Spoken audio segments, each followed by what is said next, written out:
सभी सम्मानित साथियों को मेरा क्रांतिकारी नीला सलाम, जय भीम, नमो बुद्धाय। सम्मानित साथियों, जब बाबा साहब डॉक्टर भीमराव अम्बेडकर जी ने अपनी किताब Pakistan of the partition of India 1940 में लिखी, तब उस किताब के माध्यम से बाबा साहब ने कहा कि अगर हिंदू राज हकीकत बनता है तब मैं इस मुल्क के लिए सबसे बड़ा खतरा और अभिशाप होगा। हिंदू कुछ भी कहे, हिंदू धर्म स्वतंत्रता, समता और बंधुता के लिए खतरा है। इस आधार पर मैं लोकतंत्र के साथ मेल नहीं खाता है। हिंदू राज को किसी भी कीमत पर रोका जाना चाहिए। अम्बेडकर के लिए हिंदू राष्ट्र का सीधा अर्थ दृढ़ वर्चस्व की स्थापना था, यानी ब्राह्मणवाद की स्थापना था। वे हिंदू राष्ट्र को मुसलमानों पर उनके हिंदुओं के वर्चस्व तक सीमित नहीं रखते थे, जैसा कि भारत का प्रगतिशील भारत वामपंथी या उदारवादी लोग करते हैं। उनके लिए हिंदू राष्ट्र का मतलब दलित, ओबीसी और महिलाओं के दृढ़ वर्चस्व को स्थापना था। डॉक्टर अम्बेडकर ने अपनी किताब प्राचीन भारत में क्रांति और प्रतिक्रांति में स्पष्ट शब्दों में कहा है कि सबसे पहले तो हमें यह तथ्य स्वीकार करना होगा कि भारत में साझी संस्कृति जैसी कोई चीज़ नहीं रही। ऐतिहासिक रूप से यहाँ 3 भारत रहे हैं: ब्राह्मण भारत, बौद्ध भारत, हिंदू भारत। इसी किताब में वे आगे कहते हैं कि मुसलमानों के आक्रमण से पहले ब्राह्मण धर्म और बौद्ध धर्म के बीच तीखा संघर्ष चला। इस संघर्ष में बौद्ध धर्म ने ब्राह्मण धर्म को पराजित कर दिया। वे इसी किताब में लिखते हैं कि अशोक ने बौद्ध धर्म को राजकीय धर्म घोषित कर दिया। सचमुच यह ब्राह्मणवाद के लिए बहुत बड़ा खतरा था, धक्का था। इससे ब्राह्मणों को राज्य का संरक्षण मिलना बंद हो गया। अशोक साम्राज्य में उन्हें गौण या अधीनस्थ का दर्जा दिया जाने लगा, उनकी अवहेलना की जाने लगी। निसंदेह कहा जा सकता है कि ब्राह्मण धर्म को दबा दिया गया, क्योंकि अशोक ने सभी पशुओं की बलि पर रोक लगा दी, जिस पर ब्राह्मणवाद टिका हुआ था। इस प्रकार ब्राह्मणों को न केवल राज्य का संरक्षण मिलना बंद हो गया, बल्कि उनका व्यवसाय भी छिन गया। यह व्यवसाय था यज्ञ करना, कर्मकांड करना और उसके बदले में शुल्क लेना, जो बहुत अधिक होता था। इस प्रकार 140 वर्षों तक मौर्य साम्राज्य रहा और इस दौरान ब्राह्मण लोग दलित और दमित वर्गों की तरह रहे। फिर ब्राह्मणों ने साजिश रचना शुरू किया, कैसे बौद्ध धर्म को पराजित करके ब्राह्मणों के वर्चस्व को फिर से काम किया जाए। इस साजिश का वर्णन करते हुए बाबा साहब ने अपनी किताब प्राचीन भारत में क्रांति और प्रतिक्रांति में कहते हैं कि दुखी ब्राह्मणों के पास बौद्ध साम्राज्य के विरुद्ध विद्रोह करने के अतिरिक्त दूसरा कोई उपाय नहीं था। यही विशेष कारण था जिससे पुष्यपुत्र ने मौर्य साम्राज्य के विरुद्ध विद्रोह का नेतृत्व किया। पुष्यपुत्र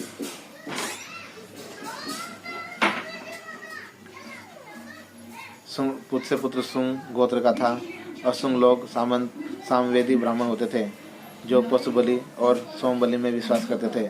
इसलिए समूचे मौर्य साम्राज्य में पशु बलि निषिद्ध होने लगे और अशोक द्वारा जगह जगह शिलालेखों आदि पर घोषणा खुदवा देने से सुंगों को स्वाभाविक तौर पर उनके कष्ट भोगने पड़ रहे थे। पुष्यपुत्र एक सामवेदी ब्राह्मण था और उसने ब्राह्मणों को हवास के लिए जिम्मेदार बौद्ध साम्राज्य को नष्ट कर ब्राह्मणों का उद्धार करने और उन्हें अपने धर्म के पालन की छूट देने की बीड़ा उठाया।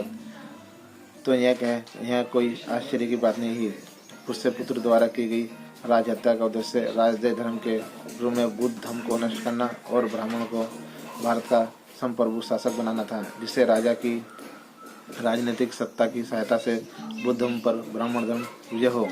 मौर्य साम्राज्य के विरुद्ध पुष्यपुत्र ने जिस प्रतिक्रांति का सूत्रपात किया, उसका लक्ष्य बौद्ध धर्म का विनाश, अंतिम मौर्य सम्राट भद्रथ की हत्या करके और उसके स्थान पर ब्राह्मणवाद को स्थापित करना था, जो विधि संहिता के रूप में मनुस्मृति को अपनाए जाने के बारे में की गई उनकी घोषणा से स्पष्ट है कि पुष्यपुत्र को बुद्ध धर्म के प्रति निर्दयता का अनुमान बौद्ध भिक्षुओं के विरुद्ध जारी उसकी घोषणा से लगाया जा सकता है। इस घोषणा में पुष्यपुत्र ने हर बौद्ध भिक्षु के कटे हुए सिर की कीमतों 100 स्वर्ण मुद्रा निर्धारित की। इस विजय के बाद क्या हुआ? डॉक्टर अम्बेडकर लिखते हैं कि ब्राह्मणवाद अपनी विजय के बाद मुख्य रूप से वर्ण को जाति में बदलने की विशाल और स्वार्थपूर्ण कार्य में जुट गया। वर्ण को जाति में बदलने की पीछे ब्राह्मणवाद का क्या उद्देश्य था, इसकी कल्पना करना कठिन नहीं है। प्राचीन काल से ब्राह्मण जिस उच्च पद और प्रतिष्ठा का उपयोग करते आए, वह विशेषाधिकार प्रत्येक ब्राह्मण और उसकी संतति को गुण या योग्यता की अपेक्षा किए बिना निर्बाध प्रदान करना ही इसका एकमात्र उद्देश्य था। दूसरे शब्दों में यह उद्देश्य था कि प्रत्येक ब्राह्मण को, चाहे वह कितना ही भ्रष्ट और अयोग्य क्यों न हो, पद और गौरव देकर उसे उच्च स्थान पर बिठाया जाए, जिस पर कुछ लोग अपने गुणों के कारण प्रतिष्ठित है। यह बिना अपवाद समस्त ब्राह्मण समुदाय को महिमामंडित करने की कामयाब कोशिश थी। इसलिए बाबा साहब डॉक्टर भीमराव अम्बेडकर जी ने अपनी किताब क्रांति प्रतिक्रांति में भी और partition of the Pakistan of India में भी के माध्यम से हमें बताया है कि किस तरह से ब्राह्मणवादी व्यवस्था के लोगों ने अपनी व्यवस्था को बनाया और किस तरह से आज भी ब्राह्मणवादी व्यवस्था के लोग अपनी सत्ता को कायम बनाए रखने के लिए कितना प्रयास कर रहे हैं। और इसके लिए मैं यदि झुकना भी पड़े तो वह झुक रहे हैं तथा शुद्ध अछूतों को अपनी ओर आकर्षित भी कर रहे हैं। मगर जो समतावादी, बंधुतावादी, मानवतावादी, चाहे वह ब्राह्मण हो चाहे वह सवर्ण हो, आज भी मैं इनकी ब्रह्मवादी व्यवस्था को तोड़ने का काम कर रहे हैं। इसलिए बाबा साहब के साथ उस समय भी कुछ ब्राह्मण थे जो उनके साथ संघर्ष कर रहे थे मानवतावादी, समतावादी भारत बनाने के लिए। और आज भी हम देख सकते हैं कि जो वर्ण व्यवस्था पर कायम है, वह ब्रह्मवादी व्यवस्था को आगे बढ़ा रहे हैं तथा जो मानवतावादी, समतावादी व्यवस्था पर काम कर रहे हैं, वह आज भी अम्बेडकरवादी विचारधारा के साथ काम कर रहे हैं। इसलिए हम कह सकते हैं, बाबा साहब ने भी कहा कि ब्राह्मण सभी गलत नहीं होते। ब्राह्मण वो गलत होते हैं जो वर्ण व्यवस्था और ब्राह्मणग्रस्त होते हैं और अपने वर्ण व्यवस्था को आगे बढ़ाने का काम करते हैं। अतः साथियों, मेरा आप सभी से निवेदन है कि वर्तमान में जो ब्राह्मणवादी व्यवस्था है, जिसने भारत की अर्थव्यवस्था और भारत को एक कमज़ोर कर दिया है, क्योंकि उनका जो मकसद है वो हिंदू राष्ट्र बनाना है, उन्हें भारत के लोगों से कोई मतलब नहीं है।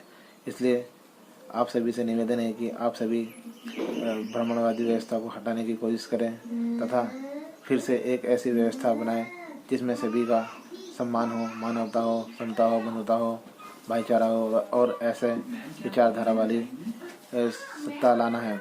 ऐसी विचारधारा वाली सत्ता हमको बहुजन समाज पार्टी के रूप में ही मिल सकती है। बहुजन समाज पार्टी ने सबसे बड़े राज्य उत्तर प्रदेश में अपनी 4 बार की सरकार में